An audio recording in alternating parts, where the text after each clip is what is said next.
Thank you for joining us on the Winning at Selling podcast. I'm Bill Hellkamp of Reach Development Systems, and with me is Professor Scott Plum of the Minnesota Sales Institute. Ever have a bad day turn to a bad month? Sometimes we fall into a rut and it seems nothing is working. The leads are all bad, the quotes stop turning into purchase orders, we take emotional risks without getting a good return on our time, effort, and operating expenses. How do we turn it around and start getting back into the groove? Tune in as we talk about going from rut to strut as Bill and I discuss getting out of a slump and other interesting ideas on episode 543 of the Winning and Selling podcast.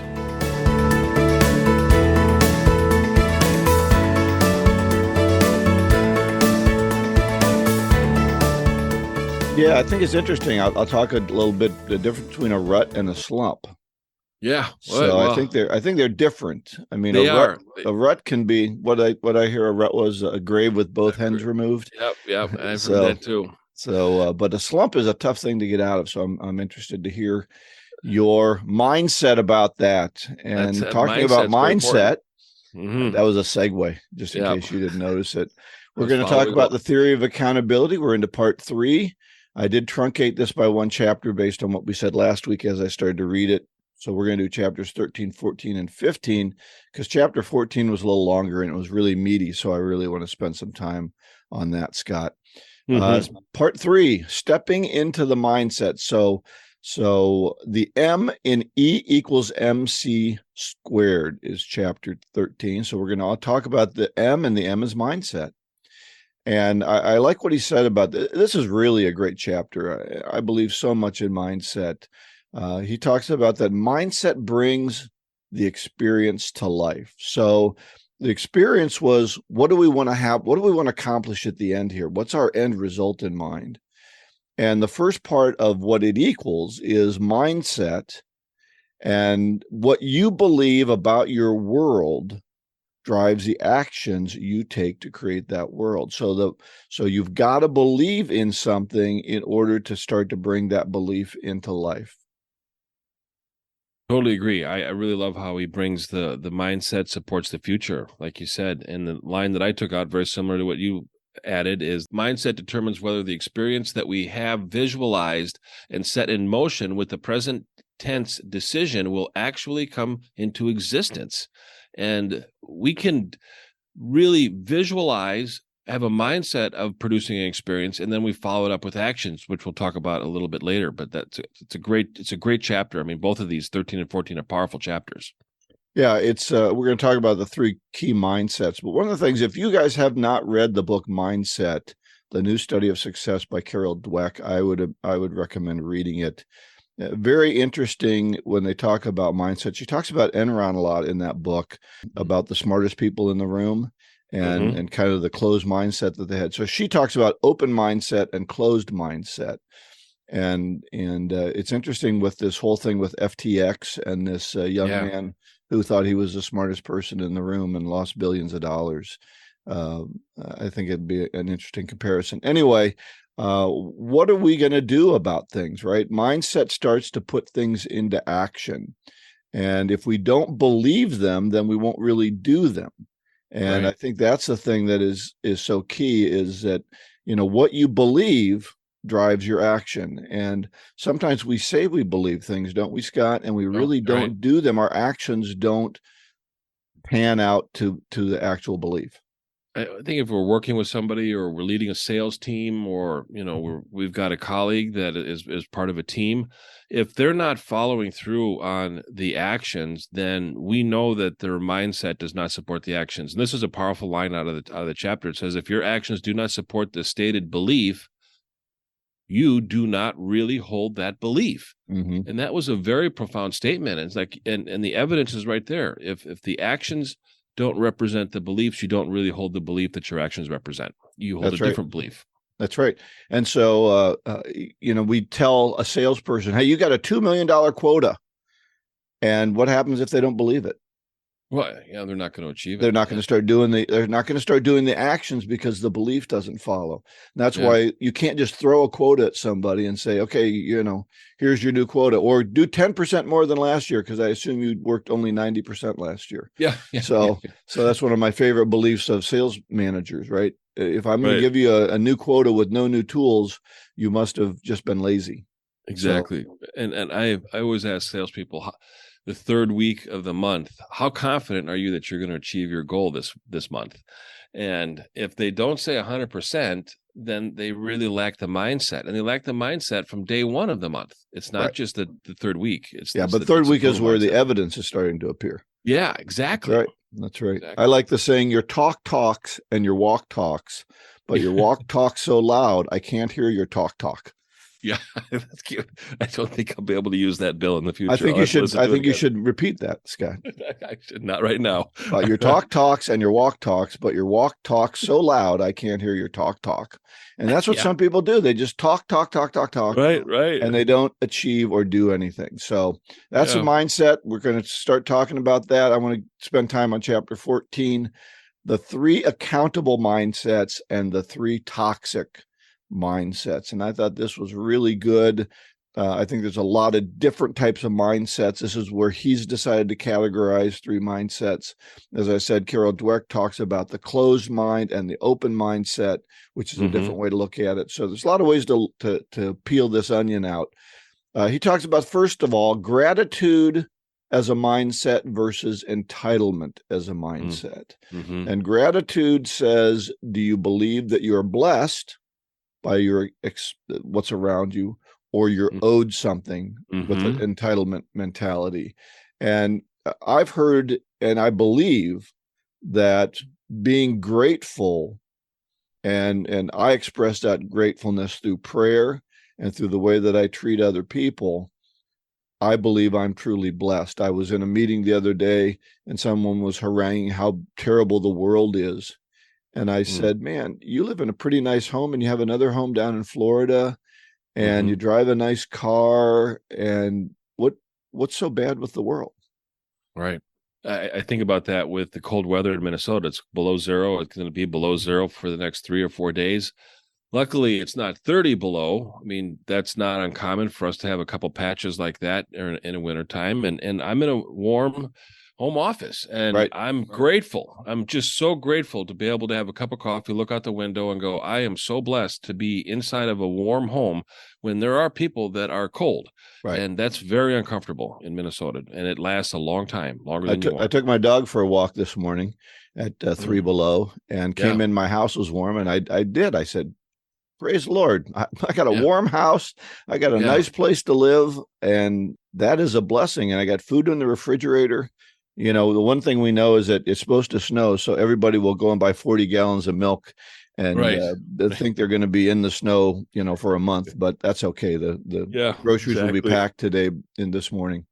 Anyway, so that's and the entitlement, the other side of that, right? The toxic mindset says somebody owes me something because I had it bad. I had a mean dad.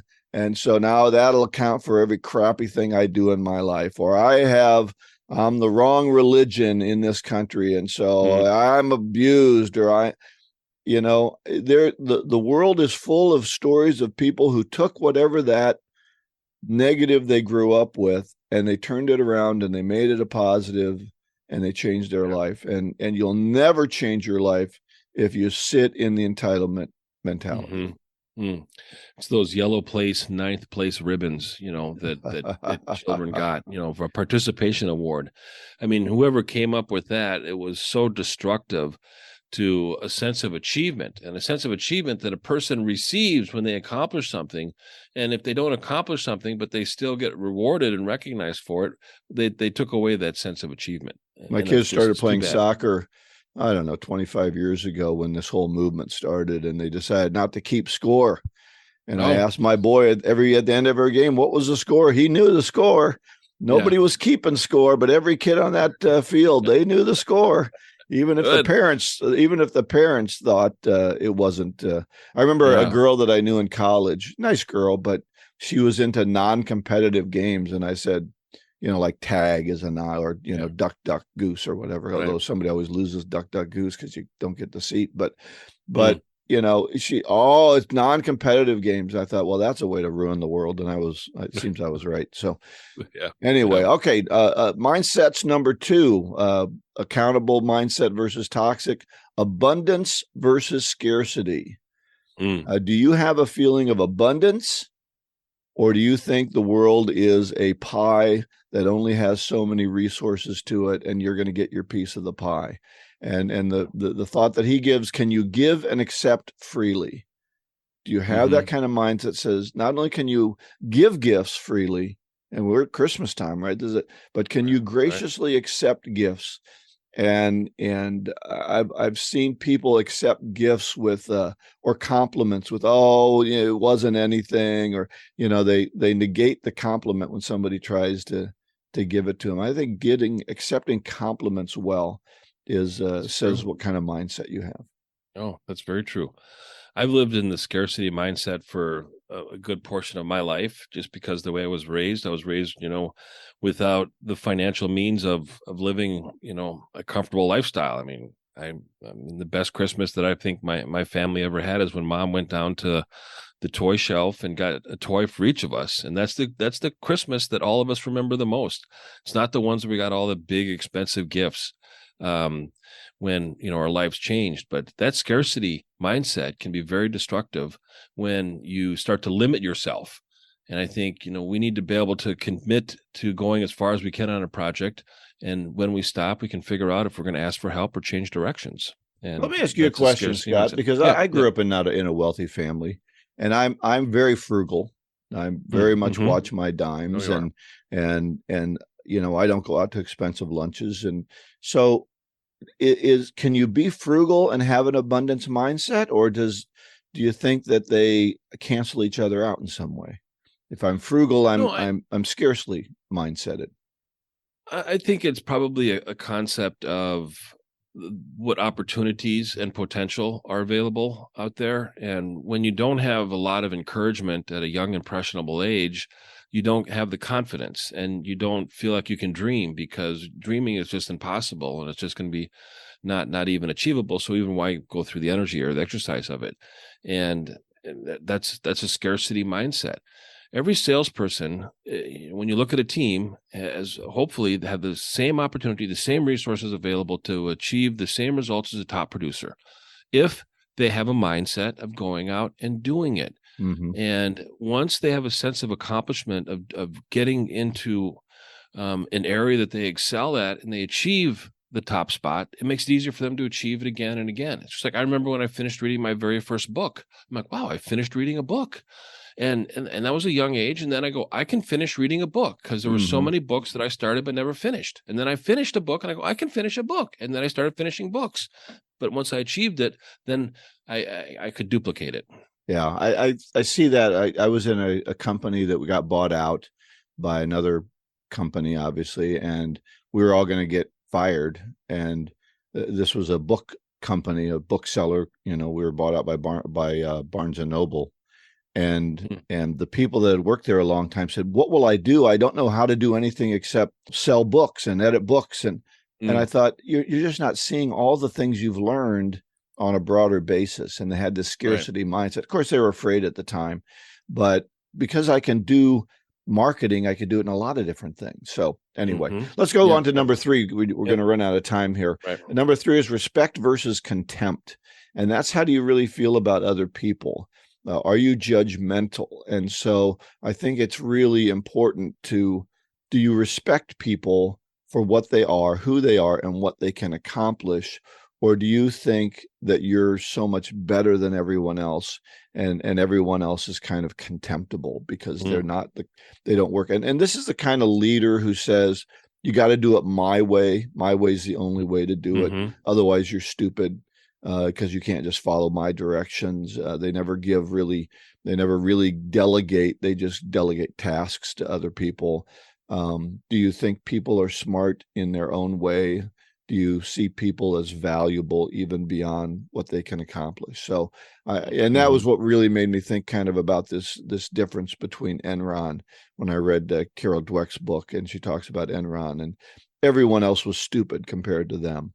And I think I see that same thing in FTX, this little cadre of MIT graduates who basically, when they talk, said everyone's stupid except us. Right.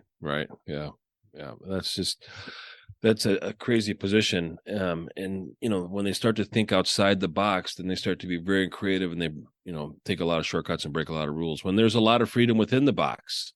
And when you think about the boundaries and within the box, and you allocate your resources differently, there's a lot of freedom of following the rules, not taking shortcuts. Yeah. I think one of the most important things he said, to summarize this chapter, he said, mindset is a matter of choice. And this is the choice. We decide, what are we going to be grateful, or are we going to be entitled? We're going to be abundant, or we're going to be scarcity? We're going to be respectful, we're going to be contemptful. And I think so much of this is association. We've talked about this many times before, but what are you watching on TV? What are you reading on the internet or watching on the internet? What are you listening to on the radio talk shows? Are you filling your mind with great thoughts, or are you putting crap into your head? And I was just reading an article. My father was a really wonderful man, but near the end of his life, all he did was watch news shows. And he was worried all the time because all he did was watch the news. Right. And there's no hope on the news. I can tell you that. They've even done studies where they've tried to do positive news and nobody wants to watch it. So what are you putting into your head? Right. Yeah. I heard a great line many years ago, and that was, never let anything into your life that you would not let into your child's life. And that's a very high standard.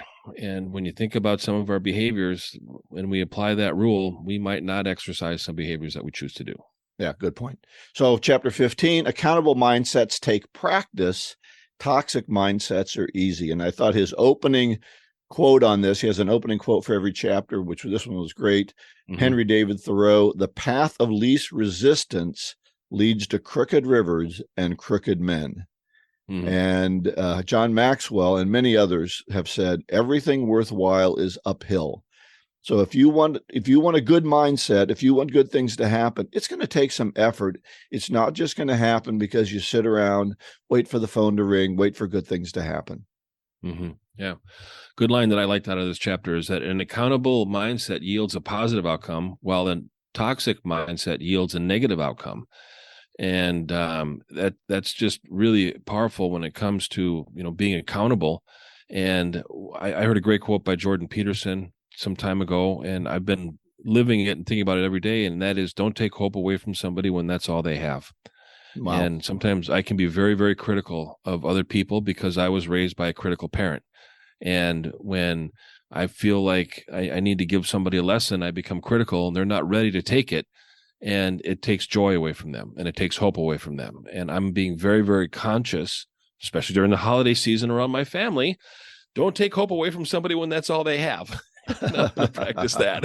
That's right. All right. Next week, we're going to stay in part 3, finish that up with chapters 16, 17, 18, and 19.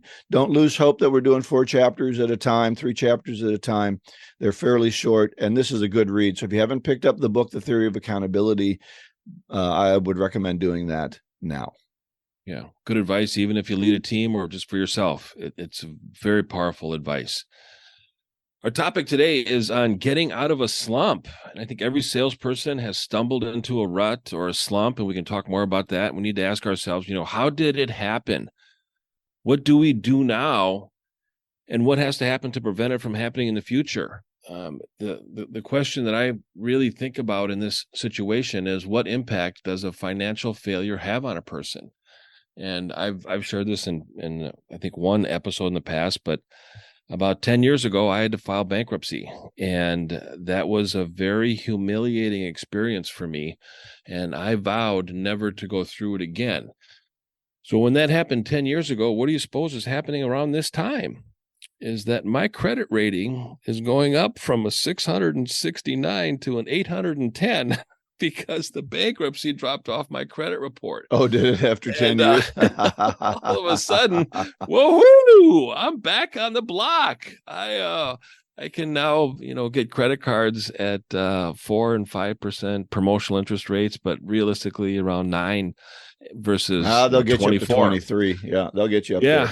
But anyway, I think that's really, what I liked about what you said, Scott, and it reflects on the mindset we just talked about, is you took a negative situation. You said, I'm going to learn from this. I'm never going to do that again. And then there's other people with a mindset that's going to say, hey, that was pretty easy. I'll just get myself into debt again and do it again and do it again and do it again. And it was. And we've seen people that have, gone bankrupt 4 and 5 times, and they're just a way of life for them. Yeah. Yeah. And, it was a humiliating experience. It did seem to be a little easier than I thought it would be. And it really had an impact on my life from that point forward. So I vowed never to duplicate my behavior that caused that. Right. I caused that. That was my fault. And think about the impact of a financial failure has on a person. And it's everything that affects you. You use money to trade. Money is an instrument that you use to trade on what you need and what you want. And I think, when it comes to being competitive as a salesperson and overcoming adversity every single day, rule number 1 is that, do we compare ourselves to others? Rather than, and this is another Jordan Peterson quote, I love this quote, rather compare ourselves to who we were yesterday, to the person we are today. Are we better off today? Did we improve? Did we do something different that we're improving so that we don't slip back and we don't let the world pass us by and let opportunities pass us by, and to be able to look at ways for us to create confidence by learning, by reading content, by bettering ourselves every single day and having a core value of betterment. Compare yourself to the person you were yesterday. You have to continue to change in order to grow. And if you don't grow, you're not changing. And if you don't grow, you will be left behind. Well, I think the challenge sometimes with a failure like that, Scott, or a financial failure or a setback, where, as you said in your opening, things just aren't closing. I seem to be doing the work. I see people kind of get paralyzed. Yeah. They don't know where to turn. The things they used to do don't seem to be working. So what is it? How can we break out of this? Because it's a descending spiral that seems to hurt us so bad. What would you recommend people doing to get broken out of that, whether you call it a rut or a slump or whatever it is? I think looking at the genealogy of the past results that you've gotten, where were some of the best sales? Where were some of the best experiences? And in some cases, did you uncover them, or would they fall in your lap?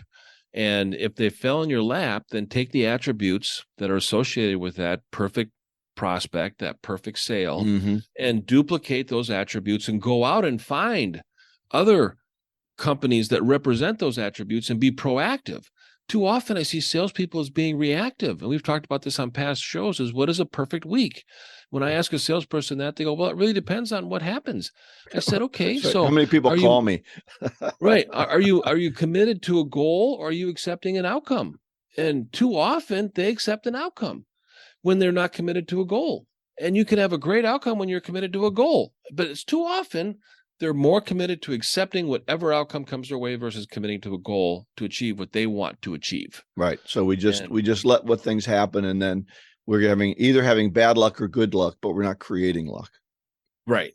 I think another thing, and this is overlooked too often, I think, by sales leaders, sales managers, is that salespeople have got to be just in touch with product knowledge as they are with market knowledge.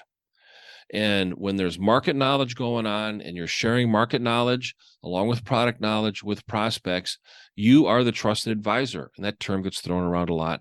You are the one that prospects want to talk to because you have market knowledge. You know what's going on in the marketplace, and they turn to you. Prospects turn to you as a salesperson, as the resource to keep them informed of what's going on in the marketplace and for options that are available and where is the marketplace going, so that the prospects can stay in touch and scalable and being proactive and not reactive when they have to fix something versus growing into something that's already changing and catching up with it as it's being introduced to the marketplace. I think another thing that salespeople struggle with is a lack of focus. There's all solutions. They know all there is to know about product knowledge and solutions, but they have no idea what problems they solve. They have no goals on what they want to achieve, and they've got no criteria on what is a perfect fit or a perfect day. and they just accept whatever outcome comes their way. You're not in control of your life if you're just accepting outcomes that come your way, regardless of what you do. And that's how you get into a rut. And that's what we can do to get out of it, a slump too. What have you learned that causes salespeople to get into a rut?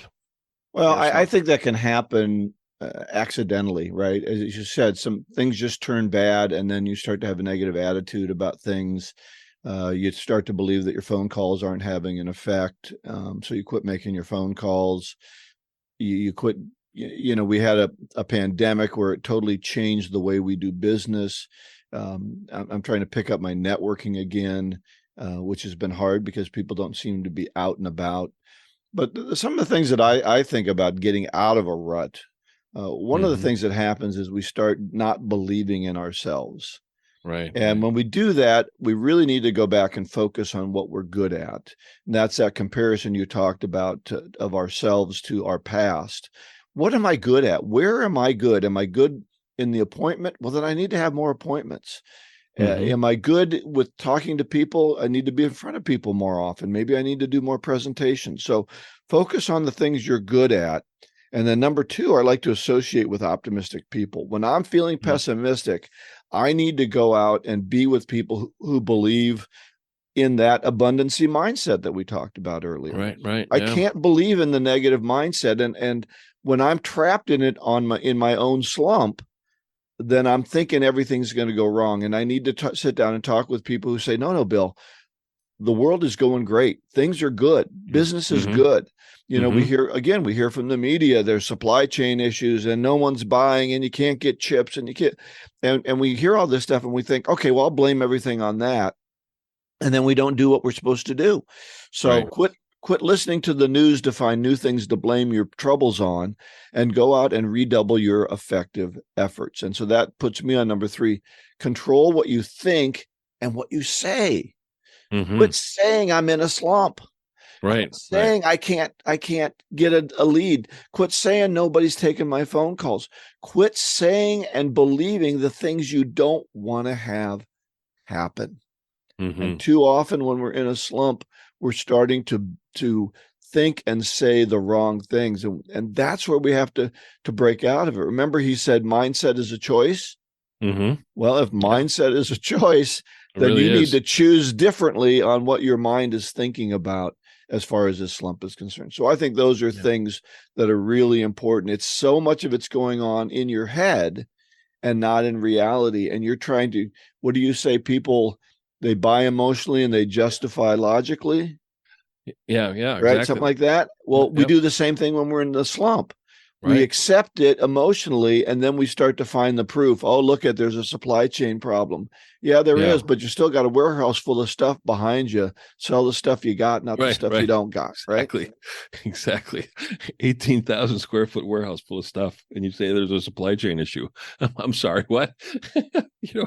Let's look at the stuff in the warehouse and find out who bought it before and call them and sell them some more. There we go. That's all we have to do, and just follow that rule. Or find other customers just like them who may want that stuff too. Yeah. I think as we start to wrap up this topic, because we're kind of getting a little long on this episode, is that I think it's important to measure your progress, measure your activities, measure your results, and then figure out how can you improve them. Bill and I work well with companies that want to really shorten their sales cycle and increase their closing ratio and increase their net profits. And that's by trading your time more wisely. And think about, how are you managing a month? Not a quarter, not a year, but a month. But look at a month and break it down into weeks. The first week, you should be at 35% of your quota. The second week, you should be at 65% of your quota. The third week, you should be at 85% of your quota. And then that will put you right on pace to be able to reach 100% of your quota. Now, what are you measuring? You could be measuring appointments. You could be measuring proposals. You could be measuring a dollars amount. But whatever you're measuring, it's easier to measure the behavior, because the behavior is something that you can control. You can't always control the outcome, but you can control the behavior. Think about that ratio, 35, 65, 85, and you'll be in great shape when you want to achieve your monthly goals every single month. But you have to follow a system, measure it, and improve it. Bill, any last words on this topic? Well, I was thinking, as you said, there's two ways to improve sales or to make more sales. One is what you said, is to be doing activities that are more productive. But I think also then to make the activities you're currently doing more effective. Mm-hmm. So if I'm making 20 phone calls a day and I can learn how to get one more lead out of each of those phone calls, then that time I'm already spending can be more effective. So those are the two things that Scott and I focus on. How can we do more productive activities and then do those activities more effectively, so it increases the internal productivity of each of those activities that you're doing? And that's what we need to do. And so often Scott and I laugh all the time, hey, give me 10% more this year because you were lazy last year. Right. But I'm not going to give you any new tools to create that 10% more sales. So the new tools are what we help companies provide for their people, new tools to sell better. So great topic, Scott. I think it's, we all have found ourselves in that slump, and we need to find a way to get out of it. And just force of will won't do it. Thinking differently, as you said, is what does it. Right. I do have a resource that might be helpful because I believe so much in attitude. That's a 2-minute selling tip video. We'll have that linked on our webpage, on our show page.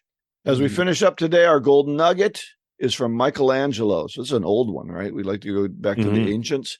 Right. The problem human beings face is not that we aim too high and fail, but that we aim too low and succeed. I think sometimes we just play it too safe. We play it safe, and I think we need to go as far as we can. And I shared this earlier, is when we stop, we can either ask for help or we can change directions. But we're never going to get outside of our comfort zone unless we try something new and different today. So get out of your comfort zone, try something new. So Excellent. Everything we talked about will be at winningatselling.com. This is episode 453. Next week, our book club, The Theory of Accountability, Part 3. We'll wrap that up, chapters 16, 17, 18, and 19. They're all about 2 or 3 pages long. So you can handle, I think, the total chapter lot is 18 pages. You can do that in a week. It is Christmas. So I do want to wish everyone, if they are listening to this week, we'll get this out this week, a Merry Christmas. Next week, our topic, Elon Musk's productivity recommendations. He sent out an email to his team about how to have more productive meetings. And so I think that'll be fun to talk about that. Please subscribe, share this podcast with your colleagues and on your social media. I want to wish you a Merry Christmas, Kwanzaa, Hanukkah, whatever it is you believe in. This is the time of year that we have peace on earth and goodwill toward other people. Go out and get better one skill at a time. Joyful selling.